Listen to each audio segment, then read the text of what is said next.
Welcome to Jio insight mentor. ছাত্রছাত্রীরা আশা করি ভালো আছো।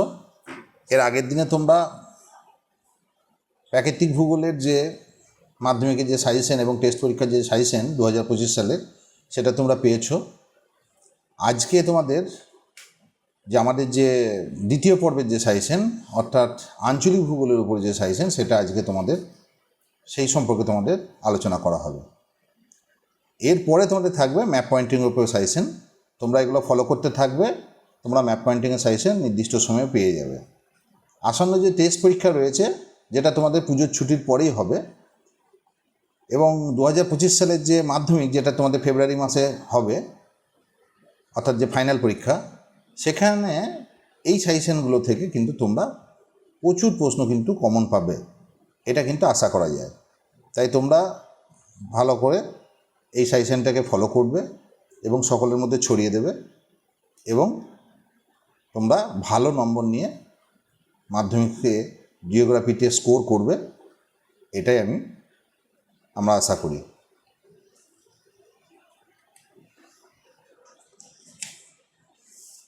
প্লিজ তোমরা চ্যানেলটিকে সাবস্ক্রাইব করে দেবে এবং বেল আইকনটিকে হিট করবে যাতে সমস্ত ক্লাস এবং নোটিফিকেশান পরবর্তী ক্ষেত্রে তোমরা পেতে পারো। তোমাদের হোয়াটসঅ্যাপ এবং ফেসবুক গ্রুপেও এই ক্লাস লিঙ্কটা দিয়ে দেবে। তোমাদের বন্ধুবান্ধব যারা রয়েছে, নিকটাত্মীয় যারা রয়েছে, পরিচিত যারা রয়েছে, তাদের মধ্যেও এই চ্যানেলটির কথা বলে দেবে তোমরা এবং এই সাজেশনের কথা বলে দেবে। আর আমাদের যে ফেসবুক এবং ইনস্টাগ্রাম যেটা রয়েছে সেটা তোমরা ফলো করবে। আমাদের যে হোয়াটসঅ্যাপ এবং টেলিগ্রাম চ্যানেল রয়েছে তার সঙ্গে তোমরা যুক্ত হয়ে যাবে সমস্ত ক্লাস লিঙ্ক এবং পিডিএফ পাওয়ার জন্য। তোমরা যেন অবশ্যই চ্যানেলটিকে বেশি বেশি করে লাইক, কমেন্ট এবং শেয়ার করে দেবে। আমাদের পাশে থাকো এবং সাপোর্ট করো। শকুন্তলা দেবী একটি ইম্পর্টেন্ট কথা বলেছিলেন, তার বিখ্যাত যে speech, education is not just about going to school, it is about widening your knowledge and absorbing the truth about life. তো আমরা এই জিনিসটাকে বাস্তব জীবনে ফলো করবার চেষ্টা করব।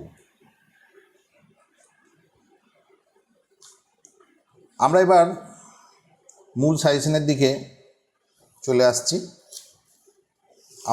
আমাদের যে চ্যাপ্টার ওয়াইজ যে সাজেশন আঞ্চলিক ভূগোলের, তো সেখানে প্রথমে থাকছে 2 এবং 3 নম্বরের প্রশ্ন আঞ্চলিক ভূগোলের, এবং তারপরে থাকবে 5 নম্বরের বা রচনাধর্মী প্রশ্ন।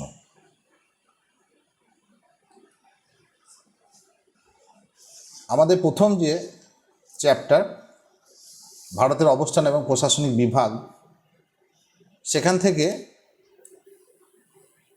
যে প্রশ্নটা আসতে পারে সেটা হচ্ছে যে ভারতের রাজ্য পুনর্গঠনের মূল ভিত্তিগুলি সম্পর্কে আলোচনা করো।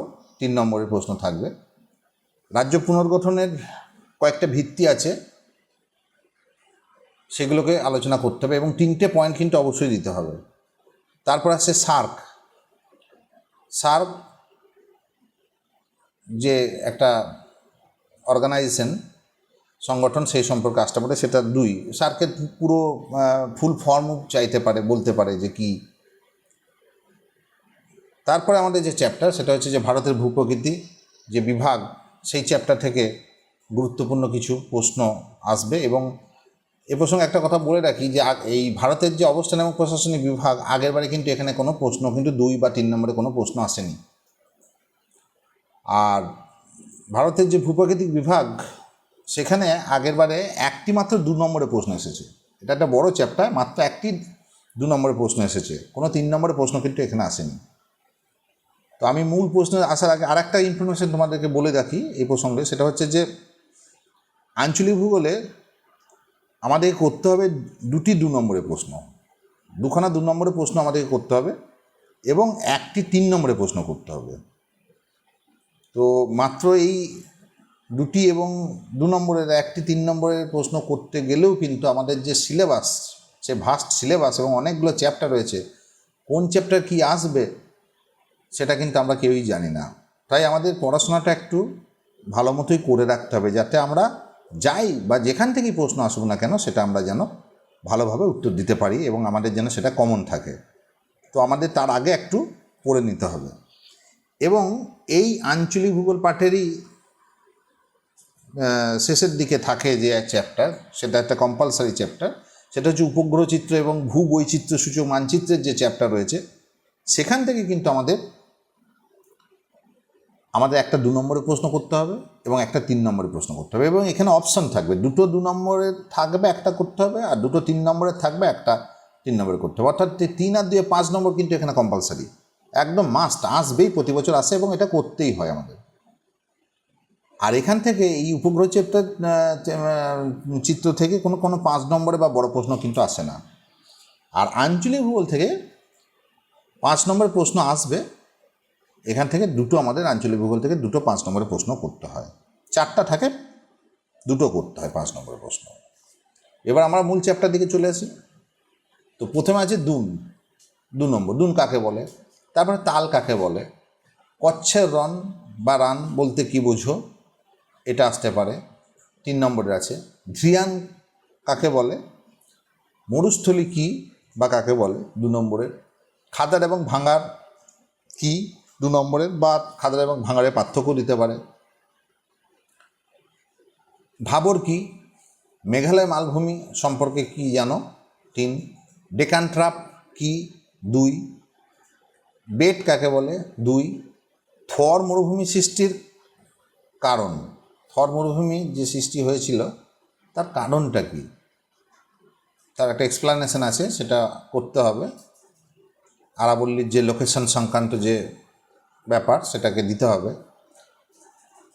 পরবর্তী ক্ষেত্রে কর্ণাটক মালভূমি, এটা 2 বা 3ও থাকতে পারে, 2 বা 3ও থাকতে পারে। এখন এই 2 বা 3-এর ক্ষেত্রে একটা ব্যাপার বলি, যে 2 এখানে দেওয়া আছে বলে যে 2 থাকবে এমন কোনো কথা নয়। যেমন খাদার এবং ভাঙার, এখানে 2 দেওয়া আছে, এটা 3ও থাকতে পারে, পার্থক্য তাহলে 3 থাকবে। আবার কোনো প্রশ্ন হয়তো 3 আছে, সেটা 2ও থাকতে পারে, যেমন মেঘালয় মালভূমি, এখানে 3 দেওয়া আছে, 2ও দিতে পারে, জাস্ট সেখানে নম্বর অনুসারে কিন্তু সেই 2-1 নম্বর, 2-একটা শব্দ বা 2-একটা লাইন বেশি বা কম লিখতে হবে, এই হচ্ছে ব্যাপার। তারপরে হচ্ছে মালনাদ এবং ময়দান, এটা কর্ণাটক মালভূমির দুটো শ্রেণী বিভাগ। তো কর্ণাটক মালভূমিও হিসেবেও আসতে পারে বা মালনাদ বা ময়দান হিসেবেও আসতে পারে। তারপর আছে ধান্ড, ধান্ড কি, 2 নম্বরের। নেক্সট যে চ্যাপ্টার, যে ভারতের নদ নদী এবং জলসম্পদ, খুব ইম্পর্ট্যান্ট একটা গুরুত্বপূর্ণ চ্যাপ্টার। এখানে আগেবারে প্রায় 2 নম্বরে প্রশ্ন চলে এসেছে, তো 2 নম্বরে আসবে না, 3 নম্বরে আসার কিন্তু সম্ভাবনা এখানে আছে। অন্তর্বাহিনী নদী কি, বা ভারতের একমাত্র অন্তর্বাহিনী নদী যেটা রয়েছে থর মরুভূমিতে, লুনি নদী, সেই সম্পর্ক দিতে পারে। দক্ষিণ ভারতের নদীগুলি খরস্রোতা কেন, দক্ষিণ ভারতের নদীগুলি খরস্রোতা কেন 2 নম্বর রয়েছে, বা 3 নম্বর হিসেবে আসতে পারে। ভারতে কী কী পদ্ধতিতে জলসেচ করা হয়, 2 আছে, আবার 3ও দিতে পারে। না, সেই জলসেচ পদ্ধতিগুলো পার্সেন্টেজ ওয়াইজ যে লিখতে হয়, যে খালের মাধ্যমে কত, জলাশয়ের মাধ্যমে কত, কূপ বা নলকূপের মাধ্যমে কত, সেক্ষেত্রে তার পার্সেন্টেজ হিসেবে দিলে কিন্তু 3ও আসতে পারে, এগুলো দেখে রাখতে হবে আমাদের। কিন্তু গঙ্গা নদী গতিপথ আলোচনা করো, গঙ্গা নদী গতিপথ আলোচনা করো, এখানে 3 নম্বর আছে, অর্থাৎ উচ্চগতি, মধ্যগতি, নিম্নগতি 3টে ভাবে দিতে হবে। বা এরকম প্রশ্ন আসতে পারে, গঙ্গাকে কি আদর্শ নদী বলা যায়, তাহলে আদর্শ নদী বলতে গেলে যে নদীর 3টে গতি থাকে জানি, উচ্চ, মধ্য এবং নিম্ন গতি, আর গঙ্গার যেহেতু 3টে গতি আছে, তাহলে সেই কথাগুলি কিন্তু লিখতে হবে, অর্থাৎ সেই গতিপথটাকে কিন্তু উচ্চ, মধ্য এবং নিম্ন গতি লিখে তারপরে বলে দিতে হবে যে হ্যাঁ গঙ্গা আদর্শ নদী কিনা, এই ব্যাপারটা এক্সপ্লেন করতে হবে। নেক্সট থাকছে, এটা একটা বড় চ্যাপ্টার কিন্তু, নদ নদী এবং জলসম্পদের চ্যাপ্টার, অনেকগুলো প্রশ্ন থাকবে। ব্রহ্মপুত্রে প্রতি বছর বন্যা হয় কেন, বা এটা বলতে পারে আসামে প্রতি বছর বন্যা হয় কেন, এরকমও বলতে পারে কিন্তু আসামে। পশ্চিম বাহিনী নদী, মোহনায় বদ্বীপ গড়ে ওঠেনি কেন, পশ্চিম বাহিনী নদী, বা এরকম ইন্ডিভিজুয়ালি বলে দিতে পারে নর্মদা বা তাপ্তি নদীর মোহনায় বদ্বীপ গড়ে ওঠেনি কেন, এরকমভাবেই বলতে পারে। 3 নম্বরে পূর্ববাহিনী নদীর মোহনায় বদ্বীপ দেখা যায় কেন, তাহলে একটা গড়ে ওঠেনি কেন পশ্চিম বাহিনীতে, আবার ঠিক অপোজিট যে পূর্ববাহিনী নদীতে মোহনায় বদ্বীপ দেখা যায় কেন, সেটাও কিন্তু 3 নম্বরে। আদর্শ নদী কাকে বলে, 2 নম্বরে। দক্ষিণ ভারতে জলাশয়ের মাধ্যমে সেচ বেশি হয় কেন, দক্ষিণ ভারতে জলাশয়ের মাধ্যমে সেচ বেশি হয় কেন, বা দক্ষিণ ভারতে কী ধরনের সেচ বেশি হয় এবং কেন, এরকমও প্রশ্ন দিতে পারে। আচ্ছা, ভারতে কৃষিতে জলসেচের প্রয়োজন হয় কেন, বা ভারতের কৃষিতে জলসেচের গুরুত্ব, 3 নম্বরে। তো এই ধরনের যেখানে 3 নম্বর থাকবে সেখানে চেষ্টা করবে মানে 3-এর অধিক পয়েন্ট। আমি আগের দিনও বলেছিলাম যে 3 নম্বরগুলোতে 3টে পয়েন্ট দিও না, যেন একটা করে পয়েন্ট বা 2টো পয়েন্ট বেশি লিখবে। তাতে কোনো যদি পয়েন্টের গোলমাল হয় তাহলে কিন্তু পরবর্তী পয়েন্টগুলো থেকে তোমরা কিন্তু নম্বর পেয়ে যাবে। উত্তর ভারতে নলকূপ সেচ বেশি দেখা যায় কেন, মানে নলকূপের মাধ্যমে সেচ বেশি দেখা যায় কেন? 3 নম্বর আছে। জল সংরক্ষণ কি 3 নম্বর আছে। তা জল সংরক্ষণের 3 নম্বর আছে যেহেতু, তাহলে এখানে জল সংরক্ষণের বিভিন্ন যে পদ্ধতি সেগুলো কিন্তু উল্লেখ করতে হবে। সেচ বাঁধ এবং বহুমুখী বাঁধের পার্থক্য, এখানে অ্যাটলিস্ট 3টে পয়েন্ট দিতে হবে এবং তারপরেও কিন্তু পয়েন্ট 4টা দিলে আরও ভালো হয়। জলবিভাজিকা উন্নয়ন বা ওয়াটারশেড ডেভেলপমেন্ট 2 নম্বর আছে। জাস্ট কাকে বলে সংজ্ঞাটা দিতে হবে। বৃষ্টির জল সংরক্ষণ 3 নম্বর আছে। বৃষ্টির জল সংরক্ষণের যে বিভিন্ন পদ্ধতি সেটা দিতে হবে। উত্তর ভারতের নদ নদীর বৈশিষ্ট্য 3 নম্বর আছে। চেষ্টা করবে মানে 3-এর অধিক 4 বা 5টা পয়েন্ট দেওয়ার চেষ্টা করবে। ভারতে খালের মাধ্যমে সেচের উপযোগিতা বা গুরুত্ব, এখানেও কিন্তু 4টা বা 5টা পয়েন্ট দেওয়ার চেষ্টা করবে। দক্ষিণ ভারতের নদ নদীতে জলবিদ্যুৎ বেশি উৎপন্ন হয় কেন, এখানেও তাই 4টা বা 5টা পয়েন্ট দেওয়ার চেষ্টা করবে। নিত্যবহ এবং প্লাবন খাল বলতে কি বুঝো 2 নম্বর আছে, বা 3 নম্বরও কিন্তু এখানে আসতে পারে। তো এই হলো মোটামুটি আমাদের নদ নদী এবং জলাশয় সম্পর্কিত চ্যাপ্টার। এরপরে চলে আসছি আমরা পরবর্তী চ্যাপ্টার, ভারতের জলবায়ু। ভারতের জলবায়ুটা কিন্তু আগেরবারে কোনো 2 নম্বরও আসেনি, কোনো 3 নম্বর প্রশ্নও কিন্তু আসেনি। তো সেই জন্য এই চ্যাপ্টার থেকে কিন্তু প্রশ্ন আসার যথেষ্ট সম্ভাবনা রয়েছে। তো এখানে রয়েছে ভারতের যেটা, যে ভারতের জলবায়ুতে পশ্চিমী ঝঞ্ঝার প্রভাব 3 নম্বর রয়েছে, 2 নম্বরও আসতে পারে। ভারতে খরা এবং বন্যার কারণ কি? ভারতে প্রতি বছর খরা হয় এবং বন্যা হয়, তার কারণ 3টে করে পয়েন্ট দিলে ভালো হয়। খরা 3টে, বন্যা 3টে, যদি এরকম আসে। কালবৈশাখী কাকে বলে 2 নম্বরে আছে। ভারতের জলবায়ুতে হিমালয়ের প্রভাব, এখানে 4টা বা 5টা পয়েন্ট দেওয়ার চেষ্টা করবে। বা হিমালয় কীভাবে ভারতের জলবায়ুকে নিয়ন্ত্রণ করে, তার যে একটা ইনফ্লুয়েন্স রয়েছে সেটা আসে মাঝে মাঝে। করমণ্ডল উপকূলে বছর 2বার বৃষ্টিপাত হয় কেন, বা করমণ্ডল উপকূলে শীতকাল বৃষ্টিপাত হয় কেন, এই ধরনের প্রশ্ন আসতে পারে। তো সেটা দিতে হবে। 3 নম্বরের প্রশ্ন আছে, ভালোভাবে ব্যাখ্যা করে লিখতে হবে পয়েন্ট ওয়াইজ। ভারতে শীতকাল শুষ্ক এবং গ্রীষ্মকাল আর্দ্র হয়, গ্রীষ্মকাল আর্দ্র প্রকৃতির কেন হয়, এখানেও তাই। 3 নম্বর আছে, 4টা বা অ্যাটলিস্ট 5টা পয়েন্ট লিখতে হবে। থর মরুভূমি সৃষ্টির কারণ কি, ওখানেও দেওয়া হয়েছিল, আবার এখানে জলবায়ু চ্যাপ্টারটাও দেওয়া হয়েছে। আচ্ছা, দাক্ষিণাত্য মালভূমির মধ্যস্থানে বৃষ্টিচ্ছা অঞ্চল সৃষ্টি হয়েছে কেন? অর্থাৎ দাক্ষিণাত্য মালভূমির মধ্যস্থানে তো একদিকে পশ্চিমঘাট একদিকে পূর্বঘাট রয়েছে, 2-এর মধ্যবর্তী স্থানে বৃষ্টিচ্ছা কেন অঞ্চল দেখা যায় সেটা ব্যাখ্যা করতে হবে। ছোট যদি একটা স্ট্যাম্প সাইজে একটা চিত্র দেওয়া যায় লেখার পরে, খুব ভালো হয়।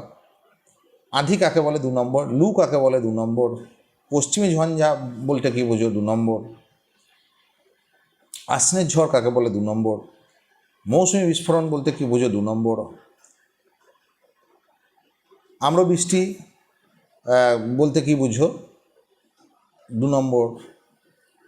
তারপরে হচ্ছে মৌসুমি বায়ুর অনিশ্চয়তা বা খামখেয়ালিপনা কী, বা বলতে কী বুঝো মৌসুমি বায়ুর অনিশ্চয়তা বা খামখেয়ালিপনা জিনিসটা, সেটা একটু ব্যাখ্যা করতে হতে পারে 2 নম্বরে, বা 3 নম্বরে আসতে পারে এখানে। ভারতে মৌসুমি জলবায়ুর বৈশিষ্ট্য 3 নম্বরের আছে, 3 নম্বরে আছে, কিন্তু এখানে 4টা বা 5টা পয়েন্ট লিখলে ভালো হয়। মৌসিনরামে প্রচুর বৃষ্টি হয় অথচ শিলং বৃষ্টিচ্ছা অঞ্চল কেন, তার একটা ব্যাখ্যা দিতে হবে। অর্থাৎ একটা বৃষ্টিচ্ছা অঞ্চল, আর একদিকে একটা সেই প্রতিবাদ এবং অনুবাদ ঢালের ব্যাপারটা কিন্তু এখানে ঘুরিয়ে ফিরিয়ে আসবে। ভারতের খরা এবং বন্যাপ্রবণ স্থানগুলির নাম, কোন কোন জায়গাগুলো খরাপ্রবণ, কোন কোন জায়গাগুলো বন্যাপ্রবণ, তার একটা নাম আসতে পারে। ভারতের জলবায়ুর বৈচিত্র্য বা বৈশিষ্ট্য, ভারতের যে জলবায়ু, সেই জলবায়ুর একটা বৈশিষ্ট্য বা বৈচিত্র্য রয়েছে, সেটাকে 3 নম্বরের আছে। এটাকে কিন্তু সেই 4টা বা 5টা পয়েন্ট লিখতে হবে। কালবৈশাখীটা আগেও দেওয়া হয়েছে, আবার এখানেও রিপিট হয়ে গেছে। তো কালবৈশাখী কাকে বলে সেটা করবে। নেক্সট আমাদের যে চ্যাপ্টার সেটা হচ্ছে মৃত্তিকা বা মাটি চ্যাপ্টার। এখানে আগেরবারে অনলি একটা 3 নম্বরের প্রশ্ন এসেছিল। হ্যাঁ, তো 2 নম্বর প্রশ্নের জন্য আসতে পারে, যেমন রেগুর মৃত্তিকা, এর আরেক নাম হচ্ছে কৃষ্ণ মৃত্তিকা, আসতে পারে। নেক্সট হচ্ছে ঝুম চাষ কাকে বলে।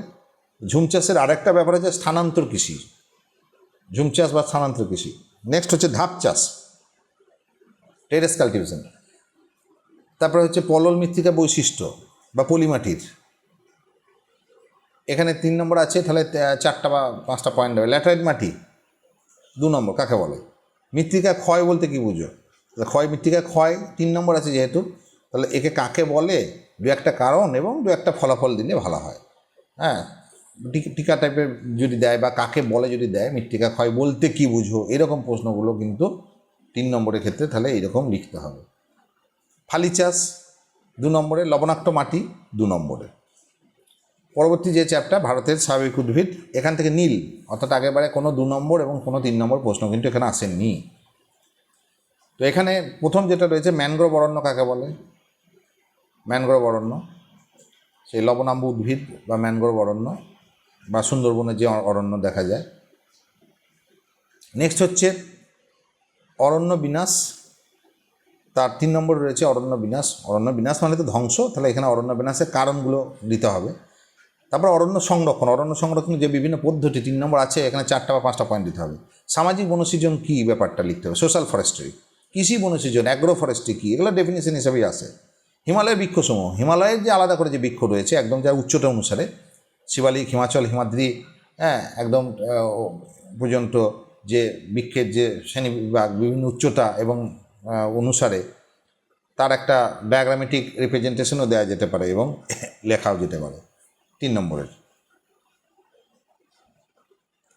তো আমরা কিন্তু এই যে আমরা অরণ্য যে বিনাশ তার কারণগুলো মেনলি দেখতে হবে, এবং সংরক্ষণ কীভাবে হয়, কেন হয়, সংরক্ষণ জিনিসটা কি, এইভাবে কিন্তু আমাদেরকে পড়ে রাখতে হবে, বা প্রশ্ন যদি আসে অরণ্য সংরক্ষণ বলতে কী বুঝো, তখন কিন্তু সেইভাবে লিখতে হবে। পরবর্তী চ্যাপ্টার ভারতে কৃষি, খুব গুরুত্বপূর্ণ একটা চ্যাপ্টার। এখানে 3 নম্বরের একটা প্রশ্ন আগেরবারে এসেছিল, 3 নম্বরে একটি প্রশ্ন এসেছিল। তো প্রথমে রয়েছে রবি শস্য কাকে বলে। রবি শস্য কাকে বলে, এটা 3 নম্বরে আসে না, এটা 2 নম্বরেরই হয়। 3 নম্বরে সাধারণত আসে না, রবি শস্য 2 নম্বরের হবে। খারিফ শস্য কাকে বলে, 2 নম্বরের। বাগিচা ফসল 2 নম্বরের। বাণিজ্যিক ফসল 2 নম্বরের। অর্থকরী ফসল 2 নম্বরের। তন্তু ফসল 2 নম্বরের। শস্যাবর্তন 2 নম্বরের। মিলেট 2 নম্বরের, অর্থাৎ জোয়ার বাজরার আগেই একত্রে মিলেট বলা হয়। দক্ষিণ ভারতে কফি চাষ বেশি হয় কেন, এটা 3 নম্বরের। অর্থাৎ দক্ষিণ ভারতে যে কফি উৎপাদনের যে কারণ সেগুলো কিন্তু লিখতে হবে, এবং অ্যাটলিস্ট 5টা পয়েন্ট, 4টা থেকে 5টা পয়েন্ট কিন্তু দিলে ভালো হয়। 3টে পয়েন্টই দেবে না, 3 নম্বর আছে বলে 3টে পয়েন্টই কিন্তু দেবে না, একটা অ্যাটলিস্ট একটা পয়েন্ট বেশি দিতে হবে। নেক্সট যে প্রশ্ন সেটা হচ্ছে ভারতে হেক্টর প্রতি ধান উৎপাদন কম কেন, এরকম আসতে পারে। ভারতের ধান চাষের যে বিভিন্ন সমস্যা, কম কেন মানেই তো সমস্যা, তাহলে 3 নম্বর আছে, 4টা মতো পয়েন্ট দেবে।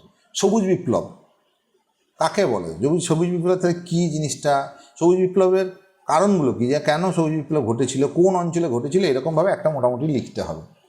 নেক্সট হচ্ছে উত্তর পশ্চিম ভারতে গম উৎপাদন বেশি হয় কেন, কেন উত্তর ভারতে বেশি গম উৎপন্ন হয় তার কারণ 3 নম্বর আছে, এখানে 4টা বা 5টা পয়েন্ট দিতে হবে। জীবিকা সত্তাভিত্তিক কৃষি জিনিসটা কী, সেটা ডেফিনেশন 2 নম্বরে। ভারতের কৃষির বৈশিষ্ট্য, ভারতের কৃষির যে কী বৈশিষ্ট্য রয়েছে ভারতের কৃষির, সেগুলোর জন্য 3 নম্বর আছে, সেগুলোকে লিখতে হবে, অর্থাৎ 4টা থেকে 5টা পয়েন্ট দিতে হবে। ভারতের চা উৎপাদক রাজ্যগুলি 3 আছে, কোন কোন রাজ্যে, অর্থাৎ দক্ষিণ ভারতের 2-1 জায়গাতে আছে এবং উত্তর পূর্ব ভারতে বেশিটাই আছে, সেগুলোর নাম দিতে হবে, কোন কোন স্থানে চা উৎপন্ন হয়, সে রাজ্য দেওয়ার পর আবার তারপরে তার সেই কোন কোন জায়গাতে হয় রাজ্যের মধ্যে, সেগুলো দিলে ভালো হয়। ভারতের চা চাষের সমস্যা এবং সমাধান 3 নম্বরে, তাহলে সমস্যা কী কী রয়েছে, তাহলে 3টে পয়েন্ট, আর সমাধানও 3টে পয়েন্ট দিলে ভালো হয়।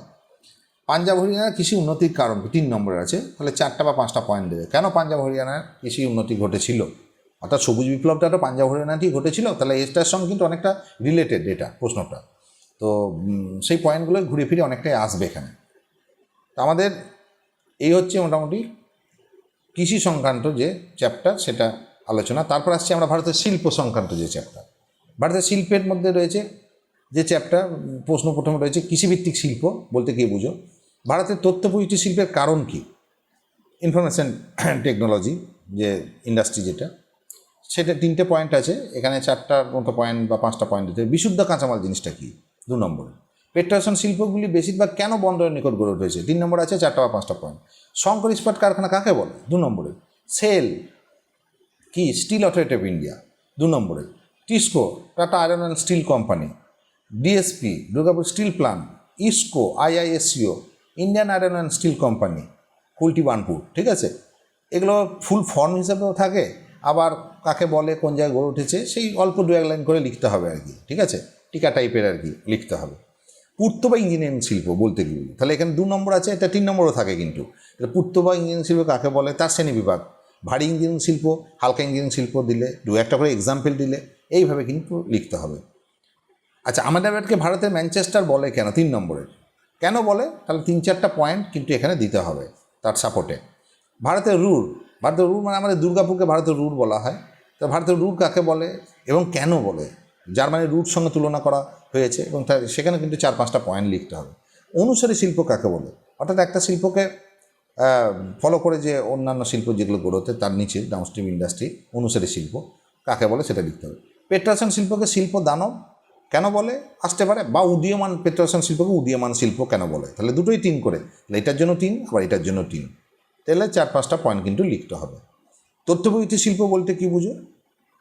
তো তথ্যপ্রযুক্তি শিল্প তার যে ডেফিনেশন বা এক্সাম্পল এটা কিন্তু তখন দিতে হবে।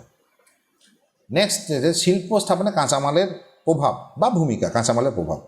অর্থাৎ এখানে যে বিশুদ্ধ কাঁচামাল এবং অবিশুদ্ধ যে কাঁচামাল, একটা ওজন হ্রাস পায় আর একটা ওজন মানে একই থাকে, সেই ব্যাপারটা নিয়ে কিন্তু এই প্রশ্নটা কিন্তু এক্সপ্লেন করতে হবে এবং 3 নম্বরে থাকবে। মোটর গাড়ি নির্মাণ শিল্পকে সংযোজনকারী শিল্প বলে কেন? 3 নম্বরে কারণগুলো দিতে হবে, 4-5টা কারণ দেবে। পেট্রোশন শিল্পগুচ্ছ, পেট্রোকেমিক্যাল ইন্ডাস্ট্রিয়াল কমপ্লেক্স যেটা আর কি, বা ক্লাস্টার যে ফর্ম করে সেই সম্পর্কিত এটা লিখতে হবে। অর্থাৎ যেখানে গড়ে ওঠে সেখানে অনেকগুলো শিল্প গড়ে ওঠে, তাহলে তার ডেফিনেশনটা দিতে হবে। আবার 3 যদি থাকে তাহলে 2-1টা কারণও দিতে হবে। এবার পেট্রোশন শিল্পের কাঁচামাল, প্রধান কী কী কাঁচামাল ব্যবহার হয় সেগুলোর নাম লিখতে হবে। নেক্সট চ্যাপ্টার ভারতের জনসংখ্যা। ভারতের জনসংখ্যা এখানে কিন্তু 2-3 নম্বরে আগেরবারে কিন্তু কোনো প্রশ্ন আসে নাই, সেই জন্য কিন্তু এই চ্যাপ্টার থেকে প্রশ্ন আসার কিন্তু সম্ভাবনা রয়েছে। প্রথম প্রশ্ন যেখানে আমাদের সেট করা হয়েছে সেটা হচ্ছে জনঘনত্ব কাকে বলে। নেক্সট হচ্ছে জনবিস্ফোরণ কী, পপুলেশন এক্সপ্লোশন। তারপরে হচ্ছে শূন্য জনসংখ্যা কী, নগরায়ন বলতে কী বুঝো, পরিব্রাজন কী, মাইগ্রেশন যেটা, জন অভিক্ষেপ কী, পপুলেশন প্রজেকশন, কাম্য জনসংখ্যা কী, ভারতের জনসংখ্যা বৃদ্ধির কারণগুলি কী, কেন ভারতের জনসংখ্যা এত বৃদ্ধি পাচ্ছে, 3 নম্বর আছে, তাহলে 4 বা 5টা পয়েন্ট দেবে। ধারণযোগ্য উন্নয়ন জিনিসটা কী, ধারণযোগ্য উন্নয়ন সাস্টেনেবল ডেভেলপমেন্ট যেটা, তো সেই সম্পর্কে তার ডেফিনেশনটা দিতে হবে। নগরায়নের সমস্যা, একটা নগর তৈরি হচ্ছে, সমস্যা 3 নম্বর আছে, তাহলে এখানে 4টার মতো অ্যাটলিস্ট পয়েন্ট দিতে হবে। মৃত্যুহার কমে যাওয়ার কারণ কী, ভারতে মৃত্যুহার কেন কমে যাচ্ছে, তার 3 নম্বর আছে, তাহলে 4টা বা 5টা পয়েন্ট লিখতে হবে। মেগাসিটি জিনিসটা কী, অর্থাৎ জনসংখ্যা কত মেগাসিটি সেটা উল্লেখ করে এবং এক্সাম্পল দিতে হবে। গাঙ্গেয় সমভূমির জনঘনত্ব বেশি কেন, গাঙ্গেয় সমভূমিটা এত জনঘনত্ব মানে জনসংখ্যা বেশি, কেন এত লোক বসবাস করছে, ঠিক আছে। তো সেই 3 নম্বর আছে, 4টা মতো পয়েন্ট দিতে হবে। নগর কাকে বলে, 2 নম্বরে। পার্বত্য অঞ্চল জনবিরলকরণ, যেরকম সমভূমি অঞ্চল জনঘনত্ব বেশি দেখলাম, সেরকম পার্বত্য অঞ্চল জনবিরল, অর্থাৎ কেন জনসংখ্যা বেশি নেই পার্বত্য অঞ্চলে, সেই ব্যাপারটা কিন্তু দিতে হবে। এখানে 3 নম্বর আছে, তাহলে 4টা বা 5টা পয়েন্ট তোমরা কিন্তু দেবে। নেক্সট কী আছে দেখি, ভারতের পরিবহন এবং যোগাযোগ ব্যবস্থা। এখানেও কিন্তু 2 এবং 3 নম্বরে কোনো প্রশ্ন কিন্তু এখানে আসেনি আগেরবারে, অর্থাৎ এখানে 2-3 নম্বর প্রশ্ন আসারও কিন্তু একটা সম্ভাবনা, বড় সম্ভাবনা কিন্তু এবারে থাকছে। প্রথম প্রশ্ন কী রয়েছে না, রেলপথকে ভারতের জীবনরেখা বলা হয় কেন, লাইফলাইন বলা হয় রেলপথ, তার মানে কি এখানে ঘুরিয়ে কিন্তু রেলপথের গুরুত্ব এবং সুবিধার কথা বলছে। রেলপথের সুবিধা বললেও সেই যে পয়েন্ট হবে, বা গুরুত্ব কী রেলপথে সেই যেই পয়েন্ট হবে, বা ভারতের কেন জীবনরেখা বলা হয় সেই একই পয়েন্টই হবে, এবং এর নাম্বার হচ্ছে 3 নম্বরের, তাহলে 3টে বা 4টা পয়েন্ট দেবে, 3-এর অধিক পয়েন্ট। অর্থনৈতিক উন্নয়নে সড়কপথের গুরুত্ব, তাহলে সড়কপথের গুরুত্ব মানে সড়কপথের যে সুবিধা বা যেগুলো গুরুত্ব রয়েছে তার 4টা মতো পয়েন্ট। জল পরিবহনের গুরুত্ব, আর এখানেও তাই, জল পরিবহনের যে 4টা মতো পয়েন্ট তোমরা দেবার চেষ্টা করবে বা দেবে। এবার রয়েছে যেটা যে মেট্রো রেল, 2 নম্বর আছে, তাহলে কোথায় রয়েছে, কোথায় মেট্রো রেল জিনিসটা কী লিখতে হবে। নেক্সট হচ্ছে আকাশপথের সমস্যা, আকাশপথে চলতে গেলে তো অনেক সমস্যা হয়, তো সেই আকাশপথে কী সমস্যা, এখানে 4টা মতো পয়েন্ট দিতে হবে, 3 নম্বর আছে যেহেতু। যোগাযোগ পরিবহনে পার্থক্য, অর্থাৎ যোগাযোগ ব্যবস্থা এবং পরিবহন ব্যবস্থা পার্থক্য 3 নম্বরের দিতে হবে, তিনটের অধিক পয়েন্ট দিতে হবে।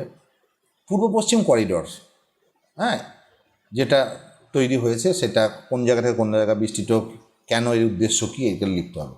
রজ্জুপথ কী বা রোপওয়ে, পাইপলাইন কী, পাইপলাইনের সুবিধা অসুবিধা বা পাইপলাইন কেন তৈরি করা হলো, কী বহন করা হয়, এটা লিখতে হবে। 2 নম্বর আছে সুবিধা অসুবিধা না লিখলেও জিনিসটা কী এবং কী কাজে লাগে সেটা লিখতে হবে। ইন্টারনেট জিনিসটা কী সেই সম্পর্কে 2 লাইনে লিখতে হবে। নেক্সট হচ্ছে 2 নম্বর আছে আধুনিক যোগাযোগ ব্যবস্থা, এখানে 2 নম্বর আছে। আধুনিক যোগাযোগ ব্যবস্থা যে মাধ্যম সেগুলো মেনলি লিখতে হবে। বন্দরনগর, বন্দরনগর মানে পোর্ট সিটি 2 নম্বরের, কাকে বলে এক্সাম্পল। পুনঃরপ্তানি বন্দর কাকে বলে 2 নম্বরের। সহযোগী বা পরিপূরক বন্দর কাকে বলে 2 নম্বরের। পোতাশ্রয় বলতে কী বুঝো 2 নম্বরের। হীরক চতুর্ভুজ জিনিসটা কি 2 নম্বরের। যেরকম সেই স্বর্ণ চতুর্ভুজ থাকে ঠিক সেইভাবে হীরক চতুর্ভুজ। নেক্সট হচ্ছে পশ্চাৎভূমি, অর্থাৎ বন্দরের পশ্চাৎভূমি একটা থাকে, প্রত্যেকটা বন্দরের একটা পশ্চাৎভূমি থাকে, সেই সম্পর্কে লিখতে হবে। জিনিসটা কি 2 নম্বরের এটা। নেক্সট হচ্ছে উপগ্রহ চিত্র চ্যাপ্টার, এখান থেকে কিন্তু আমাদের 2 নম্বরের প্রশ্ন থাকবে, একটা 2 নম্বর করতে হবে এবং 2 3 নম্বরে থাকবে, একটা 3 নম্বরে করতে হবে, অর্থাৎ 3 আর 2 5 নম্বর এখানে টোটাল করতে হবে, কোনো বড় প্রশ্ন এখানে থাকবে না। আর অবজেক্টিভ তো মানে মাল্টিপল চয়েস বা এই ধরনের প্রশ্ন বা 1 নম্বরের প্রশ্ন তো থাকবেই এখান থেকে। তো প্রথম যেটা প্রশ্ন সেটা হচ্ছে যে উপগ্রহ চিত্র কাকে বলে 2 নম্বরে। সংবেদন বলতে কী বুঝো 2 নম্বরে। সেন্সর জিনিসটা কি 2 নম্বরে। সক্রিয় সেন্সর কি 2 নম্বরের। সূর্য সমলের উপগ্রহ 2 নম্বরের। ভূসমলের উপগ্রহ কাকে বলে 2 নম্বরের। বিভেদন কি 2 নম্বরের। কৃত্রিম উপগ্রহ জিনিসটা কি 2 নম্বরের। পিক্সেল কি 2 নম্বরের। ছদ্মরং বা ফলস কালার কম্পোজিশন কি 2 নম্বরের। বেঞ্চমার্ক কি 2 নম্বরের। স্পট হাইট কি 2 নম্বরের। আকাশচিত্র কি বা এরিয়াল ফটোগ্রাফ কি এটাও বলতে পারে, তাহলে সেটা 2 নম্বরের। জাস্ট এগুলো ডেফিনেশন কাকে বলে এই ধরনের। দূর সংবেদনের সুবিধা অসুবিধা, দূর সংবেদন মানে হচ্ছে রিমোট সেন্সিংও বলতে পারে, তাহলে রিমোট সেন্সিংয়ের সুবিধা অসুবিধা, সুবিধা অসুবিধা যদি একসঙ্গে থাকে তাহলে 3 নম্বরে যদি আরও রয়েছে তাহলে 3 বা পয়েন্ট দেবে। আর শুধু সুবিধা শুধু অসুবিধা বললে তাহলে 4টা বা 5টা পয়েন্ট দেবে। প্ল্যাটফর্ম জিনিসটা কি 2 নম্বর আছে। ভূবৈচিত্র্যসূচক মানচিত্রের বৈশিষ্ট্য এবং প্রয়োজনীয়তা। ভূবৈচিত্র্যসূচক মানচিত্রকে অনেক সময় বলা হয় স্থানীয় বৈচিত্র্যসূচক মানচিত্র বা টোপোগ্রাফিক্যাল ম্যাপ বা টোপো ম্যাপও বলে, ঠিক আছে। তাহলে ভূবৈচিত্র্যসূচক মানচিত্রের আরও 2-1টা নামে পরিচিত, সেই ব্যাপারটা মাথায় রাখতে হবে। জিও স্টেশনারি এবং সানসিনক্রোনাস উপগ্রহ, এই যেটা সূর্য সমলয় এবং সমলয় যেটা এবং ভূ সমলয় যেটা সেটারই এই নামগুলো দিয়েছে, তাদের উপগ্রহের পার্থক্য। 3 নম্বর আছে, 4টা মতো পয়েন্ট। উপগ্রহ চিত্রের বিভিন্ন পর্যায়, উপগ্রহ চিত্র তোলার সময় যে বা রিমোট সেন্সিংয়ের যে ফেজগুলো রয়েছে সেগুলো 3 নম্বরের। উপগ্রহ চিত্রের বৈশিষ্ট্য 3 নম্বর আছে, 4টা পয়েন্ট। উপগ্রহ চিত্রের সুবিধা এবং গুরুত্ব, সুবিধা এটা 3 আছে, 4টা মতো পয়েন্ট। ভৌগোলিক তথ্য প্রণালী বা জিআইএস জিওগ্রাফিক্যাল ইনফরমেশন সিস্টেম জিনিসটা কি 2 নম্বরে। সমন্বিত রেখা কাকে বলে 2 নম্বরে। উপগ্রহ চিত্রের অসুবিধা কি 3 নম্বরে, তাহলে 3-এর অধিক পয়েন্ট দেবে। ভূবৈচিত্র্যসূচক মানচিত্রের অসুবিধা কি 3 নম্বরের, এখানেও 3-এর অধিক পয়েন্ট দিতে হবে। তো এই হচ্ছে আমাদের মোটামুটি যে উপগ্রহ চিত্র এবং ভূবৈচিত্র্যসূচক মানচিত্র যেটা কম্পালসারি চ্যাপ্টার এখানে, এবং 2 এবং 3 নম্বর প্রশ্ন এখানে আসেই, একদম আসে। তো তার একটা লিস্ট মোটামুটি করে দেওয়া হয়েছে, এখান থেকে আশা করি তোমরা অনেক প্রশ্ন পাবে। এবার আমরা আসছি আমাদের যে আঞ্চলিক ভূগোলের যে 5 নম্বর প্রশ্ন বা রচনাধর্মী যে প্রশ্নগুলো রয়েছে সেই নিয়ে একটা আমরা আলোচনা করবো এখন। দেখা যাক কোন চ্যাপ্টারটা কী এসছে। তো প্রথম রয়েছে আমাদের ভারতের ভূপ্রকৃতি। আমি প্রথমে বলেছিলাম যে আমাদের যে আঞ্চলিক ভূগোল, সেই আঞ্চলিক ভূগোলে 5 নম্বরের প্রশ্ন থাকবে, কিন্তু টোটাল 4টা, আমাদেরকে করতে হবে 2টো, অর্থাৎ 5 × 2 = 10 নম্বরের আমাদেরকে উত্তর করতে হবে। তো আমাদের এই ভূপ্রকৃতি যে প্রথম চ্যাপ্টার রয়েছে সেখান থেকে আগেরবারে কিন্তু কোনো প্রশ্ন আসেনি, অর্থাৎ এই ভূপ্রকৃতির চ্যাপ্টার থেকে প্রশ্ন আসার কিন্তু সম্ভাবনা রয়েছে। প্রথম প্রশ্ন কী আছে, ভূপ্রকৃতি অনুসারে ভারতকে ভাগ করে যে কোনো একটি ভাগের বর্ণনা। এই প্রশ্নটা এরকমই আসে যে ভূপ্রকৃতি অনুসারে ভারতকে ক ভাগে ভাগ করা যায়, বা ভাগগুলির নাম উল্লেখ করে যে কোনো একটি ভাগের বর্ণনা। তো 4-5টা যে ভাগ আছে তার মধ্যে যে কোনো একটা যেটা তোমাদের ভালো করে পড়ে রাখবে সেই বর্ণনা দেবে, এবং দেওয়ার সময় যদি একটা ছবিতে দেখিয়ে দিতে পারে কোন স্থানে সেটা অবস্থিত সেরকমও দেওয়া যেতে পারে। তারপরে হচ্ছে দৈর্ঘ্য বরাবর হিমালয়ের শ্রেণীবিভাগ করো, বা পশ্চিম এবং পূর্ব হিমালয়ের একটা বর্ণনা ডেসক্রিপশন চেয়েছি, সেইভাবে তোমরা করো। অর্থাৎ হিমালয়ের একটা শ্রেণীবিভাগ করে দৈর্ঘ্য বরাবর তারপরে তোমরা বর্ণনা করতে পারো। ভারতের উপকূলীয় সমভূমি শ্রেণীবিভাগ সহ বর্ণনা দাও। যে উপকূলীয় যে কোস্টাল যে প্লেন রয়েছে তার বা এমনিও শুধু আসতে পারে যে উপকূলীয় সমভূমি শ্রেণীবিভাগ উল্লেখ করো। তাহলে এই ধরনের একটা প্রশ্ন। নেক্সট হচ্ছে পূর্ব এবং পশ্চিম উপকূলের পার্থক্য, ইস্ট কোস্ট এবং ওয়েস্ট কোস্টের পার্থক্য। এখানে যেহেতু 5 নম্বর আছে, তোমরা চেষ্টা করবে যেন 6টা বা 7টা পয়েন্ট দেওয়ার চেষ্টা করবে। 5টাই লেখো না, 6টা বা 7টা পয়েন্ট অ্যাটলিস্ট দেওয়ার চেষ্টা করবে। দু একটা প্রশ্ন পয়েন্ট বেশি লেখো, তাতে কোনো অসুবিধা নেই, কিন্তু যেন সব যেন ভালোভাবে হয়, উত্তরটা যেগুলো লিখবে সেগুলো যেন ঠিক হয়, সঠিক পয়েন্ট হয়। নেক্সট প্রশ্ন যেটা চ্যাপ্টার, সেটা হচ্ছে ভারতের নদ নদী এবং জল সম্পদের যে চ্যাপ্টার। এখান থেকে কিন্তু আগেরবারে কোনো প্রশ্ন বড় প্রশ্ন আসেনি, অর্থাৎ এখানে কিন্তু একটা সম্ভাবনা রয়েছে। এবং যেটা প্রত্যেক প্রায় 2-1 বছর অন্তর আসে এই চ্যাপ্টার থেকে বড় প্রশ্ন হিসাবে, সেটা হচ্ছে উত্তর এবং দক্ষিণ ভারতের নদ নদীর পার্থক্য বা তুলনামূলক আলোচনা, উত্তর এবং দক্ষিণ ভারতের নদ নদী। এটা কিন্তু একটা গুরুত্বপূর্ণ প্রশ্ন এই চ্যাপ্টার, ঠিক আছে। নেক্সট হচ্ছে ভারতের জলবায়ু, এটা একটা ভাইটাল চ্যাপ্টার। এখানেও কিন্তু আগেরবারে কোনো প্রশ্ন আসেনি, তাই এখান থেকে কিন্তু প্রশ্ন আসার কিন্তু সম্ভাবনা থাকছে। তা ভারতের জলবায়ু চ্যাপ্টার কী রয়েছে না, ভারতের প্রথমে যেটা রয়েছে ভারতের জলবায়ু নিয়ন্ত্রকগুলি, কোন কোন উপাদান নিয়ন্ত্রণ করে। এখানেও কিন্তু 5-7টা পয়েন্ট দেওয়ার চেষ্টা করে, 6-7টা নিয়ন্ত্রককে এবং ব্যাখ্যা তাদের। তারপরে ভারতের জলবায়ুতে মৌসুমী বায়ুর প্রভাব, মৌসুমী বায়ু কীভাবে ভারতের জলবায়ুকে প্রভাবিত করছে সেই নিয়ে কিন্তু 5-7টা পয়েন্ট অবশ্যই দেবে। মৌসুমী বায়ু বা জলবায়ুর বৈশিষ্ট্য, ভারতের যে মৌসুমী বায়ু মৌসুমী জলবায়ুর বৈশিষ্ট্য কী সেটা কিন্তু উল্লেখ করতে হবে। সেটা কিন্তু ভারতের মৌসুমী বায়ুর যে বৈশিষ্ট্যগুলো উল্লেখ করা প্রয়োজন আছে।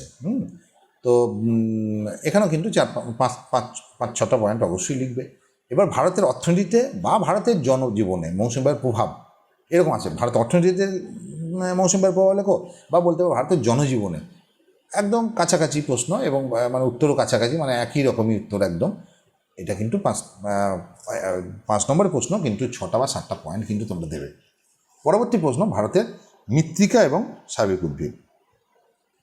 এখানে মৃত্তিকা এবং স্বাভাবিক উদ্ভিদের, এখানে মৃত্তিকা থেকে কোনো প্রশ্ন কিন্তু আসেনি, কিন্তু স্বাভাবিক উদ্ভিদ থেকে একটি বড় প্রশ্ন কিন্তু আগেবারে এসে গেছে। তাই মৃত্তিকা চ্যাপ্টার থেকে কিন্তু এখানে প্রশ্ন আসার সম্ভাবনা রয়েছে। তাই ভারতের বিভিন্ন প্রকার মৃত্তিকার নাম উল্লেখ করে 3 প্রকার মৃত্তিকার বৈশিষ্ট্য বর্ণনা করো, বা যে কোনো 2 প্রকার মৃত্তিকার বৈশিষ্ট্য এবং তার কৃষিতে তার প্রভাব উল্লেখ করো। এই ধরনের প্রশ্ন একটা থাকে। কৃষিতে প্রভাব মানে কী কী ফসল উৎপন্ন হয় বা তার বৈশিষ্ট্য এই সম্পর্কিত, অর্থাৎ 3 প্রকার মাটি তোমরা যেন অবশ্যই পড়ে রাখবে। নেক্সট হচ্ছে মৃত্তিকা ক্ষয় এবং ফলাফল। মৃত্তিকা ক্ষয় জিনিসটা কী, তার ফলে কি হয়, এবং মৃত্তিকা ফলের যে কারণ, যেগুলো মৃত্তিকা ক্ষয় বললে তো হবে না, মৃত্তিকা ক্ষয়ের কারণগুলো কী এবং তার ফলাফল মানে প্রভাব, এবং মৃত্তিকা ক্ষয় নিয়ন্ত্রণের উপায়ও কিন্তু দিতে পারে। তো যাই হোক সব কিছু একটু দেখে রাখবে, ক্ষয়ের কারণ, ফলাফল বা প্রভাব, এবং হচ্ছে তার যে সেখান থেকে তার প্রতিকারের উপায়, যেগুলো নিয়ন্ত্রণের উপায়, মৃত্তিকা ক্ষয় নিয়ন্ত্রণের উপায়, এইভাবে কিন্তু একটা পড়ে রাখবে।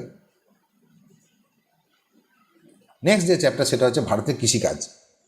যে কোনো একটা ফসল তার যে অনুকূল ভৌগোলিক পরিবেশ, সেটা কিন্তু প্রত্যেক বছরই এখান থেকে একটা প্রশ্ন আসে, অবশ্যই আসে। তো এবারেও নিশ্চয়ই ব্যতিক্রম হবে না, তোমরা এখান থেকে পড়ে রাখবে। আগেবারও এসেছিলো, এবারও আসবার সম্ভাবনা থাকে এবং প্রতি বছরই আসে। ধান, গম, কার্পাস এবং চা এবারের জন্য ইম্পর্টেন্ট রয়েছে। ধান, গম, কার্পাস বা তুলো এবং চা, ঠিক আছে। এই কটা কিন্তু তোমরা ভালো করে করবে, আশা করি একটা তোমরা পাবে এখান থেকে। এবং 7টা বা 6টা বা 7টা পয়েন্ট তোমরা কিন্তু দেবে, বা 7-এর অধিক, মানে 7-8টা পয়েন্ট তোমরা দিতে পারো এখানে। নেক্সট চ্যাপ্টার যেটা ভারতের শিল্প, এটা একটা বড় চ্যাপ্টার। কৃষি যেরকম বড় চ্যাপ্টার, শিল্প সেরকম বড় চ্যাপ্টার। সেই জন্য কৃষি এবং শিল্প থেকে কিন্তু মানে প্রত্যেক বছরে কিন্তু এখান থেকে প্রশ্ন কিন্তু থাকে। তো এখান থেকে শিল্প থেকে একটা এসেছিল প্রশ্ন, এবারও আসবার সম্ভাবনা রয়েছে। যে প্রশ্নগুলো এবারের জন্য ইম্পর্টেন্ট সেগুলো হচ্ছে পূর্ব এবং মধ্য ভারতের লো ইস্পাত শিল্পের একদেশিতার কারণ কী, বা কেন গড়ে উঠেছে পূর্ব এবং মধ্য ভারতে, বা কোনো একটা ইন্ডিভিজুয়াল নামও করে দিতে পারে, যে ভিলায় লো ইস্পাত শিল্প গড়ে উঠেছে কেন, বা হয়তো বললো যে জামশেদপুরে কেন লো ইস্পাত শিল্প গড়ে উঠেছে, বা বোকারোতে কেন লো ইস্পাত শিল্প গড়ে উঠেছে, বা আমাদের বললো যে কেন কুলটি বার্নপুরে লো ইস্পাত শিল্পের একদেশিতার কারণ কী।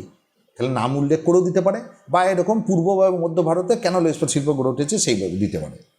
তো নাম উল্লেখ করেই দেখ বা যাই দেখ, পয়েন্টগুলো কিন্তু একই রকম হবে, এবং সেখানে 6-7টা পয়েন্ট কিন্তু তোমরা লিখবে। সেই পয়েন্টগুলোই কিন্তু ঘুরিয়ে ফিরিয়ে আসবে, বোকার মতো যেন ছেড়ে দিয়ে চলে এসো না। এই পয়েন্টগুলো কিন্তু তোমরা উল্লেখ করবে। হ্যাঁ, যে প্রশ্নই আসুক, এই পূর্ব ভারতের যে কারখানাগুলোর নাম যদি আসে সেইভাবে এলেও তোমরা লিখবে, এবং পূর্ব এবং মধ্য ভারত হিসেবে এলেও কিন্তু সেই পয়েন্টগুলোই লিখবে। নেক্সট প্রশ্ন, পশ্চিম ভারতে পেট্রোরসায়ন শিল্পের একদেশিতার কারণ কী? অর্থাৎ কেন পশ্চিম ভারতের পেট্রোরসায়ন শিল্প উন্নতি হয়েছে, সেখানেও তাই 6-7টা পয়েন্ট লিখবে তোমরা। নেক্সট হচ্ছে অটোমোবাইল শিল্পের কারণ। তো অটোমোবাইল শিল্প কেন ভারতে গড়ে উঠেছে তারও 5-6টা পয়েন্ট তোমরা দেবে। নেক্সট যে চ্যাপ্টার সেটা হচ্ছে জনসংখ্যা। এটা কিন্তু খুব গুরুত্বপূর্ণ চ্যাপ্টার। এই চ্যাপ্টার থেকে কিন্তু আগের বারে কোনো প্রশ্ন আসেনি, তাই এই চ্যাপ্টার থেকে কিন্তু প্রশ্ন আসার সম্ভাবনা কিন্তু এবারে রয়েছে। ভেরি ভেরি ইম্পর্টেন্ট একটি চ্যাপ্টার। তো যে প্রশ্নটা এখান থেকে দেওয়া যেতে পারে সেটা হচ্ছে যে ভারতের জনবন্টনের তারতম্যের কারণ কি, জনবন্টনের তারতম্যের কারণ বা জনঘনত্ব তারতম্যের কারণ কি। জনঘনত্ব কেন, কোনো জায়গায় বেশি ঘনত্ব, কোনো জায়গায় কম ঘনত্ব, কোনো জায়গায় মাঝারি ঘনত্ব কেন, বা জনবন্টনের তারতম্য যে ডিস্ট্রিবিউশন, যেটা পপুলেশন ডিস্ট্রিবিউশনের যে ফ্যাক্টর যেগুলো, সেইগুলো সম্পর্কিত যে প্রশ্ন, সেটা এখানে 5-7টা পয়েন্ট কিন্তু তোমরা দেবে এবং ব্যাখ্যা করবে। নেক্সট হচ্ছে ভারতের শহর বা নগর গড়ে ওঠার কারণ কি, কেন বিভিন্ন স্থানে শহর গড়ে উঠেছে বা নগর গড়ে উঠেছে, ঠিক আছে। তো সেই সে এক একটা কারণে গড়ে উঠেছে। কোনো জায়গায় তীর্থস্থান, কোনো জায়গায় আবার দেখা যাচ্ছে সামরিক কেন্দ্র, কোনো জায়গায় দেখা যাচ্ছে শিল্প শহর, শিল্পনগর গড়ে উঠেছে, কোনো জায়গায় খনিজকে কেন্দ্র করে গড়ে উঠেছে, ঠিক আছে। Functional classification of the town, সেই প্রশ্নটার সেই পয়েন্টগুলো মনে রাখলে কিন্তু ভারতের শহর এবং নগর গড়ে ওঠার কারণগুলো কিন্তু তোমরা ইজিলি দিতে পারবে বা লিখতে পারবে। তো এই ছিল আমাদের মোটামুটি আজকের যে আঞ্চলিক ভূগোল এবং যে উপগ্রহ চ্যাপ্টারের যে সাজেশন, অর্থাৎ 2 নম্বর, 3 নম্বর এবং 5 নম্বর বা বড় প্রশ্নের যে সাজেশন মাধ্যমিকের এবং টেস্ট পরীক্ষার জন্য, সেটা আলোচনা করা হলো। এ প্রসঙ্গে আমি আরেকটা কথা বলে দিই, মানচিত্র তোমাদের বা ম্যাপ পয়েন্টিংয়ের সাজেশন কিন্তু চলে আসবে কিছুদিনের মধ্যেই মাধ্যমিকের এবং টেস্টের জন্য, সেটা কিন্তু ভালোভাবে ফলো রাখবে তোমরা। আর মানচিত্র বা ম্যাপ পয়েন্টিংয়ের জন্য তোমরা, আমি তো সাজেশন দেবই, তার সঙ্গে সঙ্গে তোমরা 10-15 বছরের যে বিভিন্ন যে মানচিত্র এসেছে মাধ্যমিকে বিগত কয়েক বছরে, এবং যে ব্যবহারিক ভূগোল বইগুলো যেগুলো রয়েছে তোমাদের, সেখানে থেকেও কিন্তু অনেক ম্যাপ আছে, সেগুলো তোমরা প্র্যাকটিস করে রাখবে। আর আমরা তো মেনলি 2 নম্বর, 3 নম্বর এবং 5 নম্বর প্রশ্ন নিয়ে আলোচনা করলাম। আমরা কিন্তু 1 নম্বরের প্রশ্ন বা অবজেক্টিভ প্রশ্ন বা এমসিকিউ, 1 নম্বরের কোনো প্রশ্ন নিয়ে কিন্তু আমরা কিন্তু কোনো আলোচনা করিনি। তো এইটা 1 নম্বর প্রশ্ন তো সেইভাবে করা যায় না। 1 নম্বর প্রশ্নের জন্য তোমাদেরকে সব পড়তে হয়, একটু ডিটেলসে পড়াশোনা করতে হয়, টেক্সট বুক পড়তে হয়, একটু বিভিন্ন যে মানচিত্রের যে বইয়ের, অনেক সময় ম্যাপ বইয়ের মধ্যেও কিন্তু চ্যাপ্টার ওয়াইজ কিন্তু অনেক মানচিত্র বই বা ব্যবহারিক ভূগোল বা অনুশীলনী বই যেগুলো রয়েছে, সেখানেও কিন্তু 1 নম্বরের প্রশ্ন কিন্তু চ্যাপ্টার ওয়াইজ কিন্তু দেওয়া আছে। তা তোমরা 10-15 বছরের বিগত যে মাধ্যমিকের যে প্রশ্ন এসেছে 1 নম্বর বা 1 নম্বর প্রশ্নগুলো যেগুলো, সেগুলো একটা ফলো রাখবে, তোমরা পড়বে। তাছাড়া তোমরা টেস্ট পেপার বেরিয়ে গেলে বা পুরনো টেস্ট পেপার বা নতুন টেস্ট পেপার যেগুলো থাকবে, নতুন বেরোলে নতুন, এখন যদি পুরনো টেস্ট পেপার থাকে, সেখান থেকে কিন্তু যে বিভিন্ন যে ভালো ভালো স্কুলের যে টেস্টের যে প্রশ্ন, সেখান থেকে কিন্তু 1 নম্বরের প্রশ্ন তোমরা প্র্যাকটিস করবে।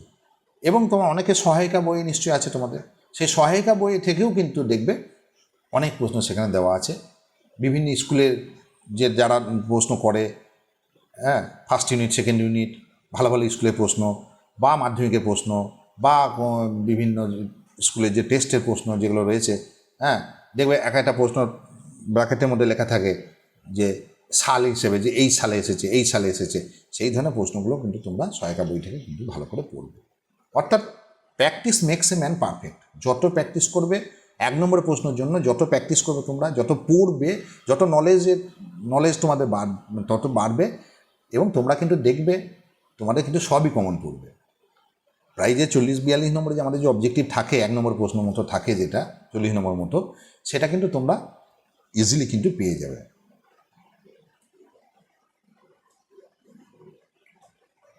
প্লিজ তোমরা চ্যানেলটিকে সাবস্ক্রাইব করে দেবে এবং বেল আইকনটিকে হিট করে রাখবে, যাতে পরবর্তী সমস্ত ক্লাস লিঙ্ক পেতে পারো।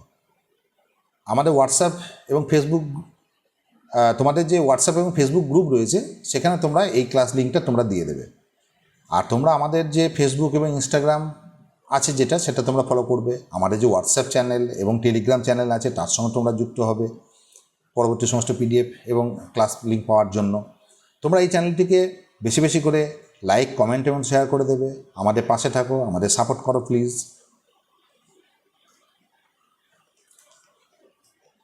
হোয়াটসঅ্যাপ চ্যানেলের যে লিঙ্ক ভিডিও ডেসক্রিপশন বক্সে দেওয়া রয়েছে, তার হোয়াটসঅ্যাপে গিয়ে সার্চ করে জিওএনসেড মেন্টার এবং আমাদের সাথে তাড়াতাড়ি যুক্ত হয়ে যাও সমস্ত কিছু আপডেট পাওয়ার জন্য। যারা যুক্ত হতে পারবে না তারা কিউআর স্ক্যান করেও কিন্তু যুক্ত হতে পারো। তো আজকের ক্লাসটা তোমাদের কেমন লাগলো সেটা নিশ্চয়ই আমাদেরকে জানাবে এবং পরবর্তী ক্ষেত্রে তোমরা অপেক্ষা করো নেক্সট ক্লাসের জন্য, অর্থাৎ ম্যাপ পয়েন্টিংয়ের জন্য।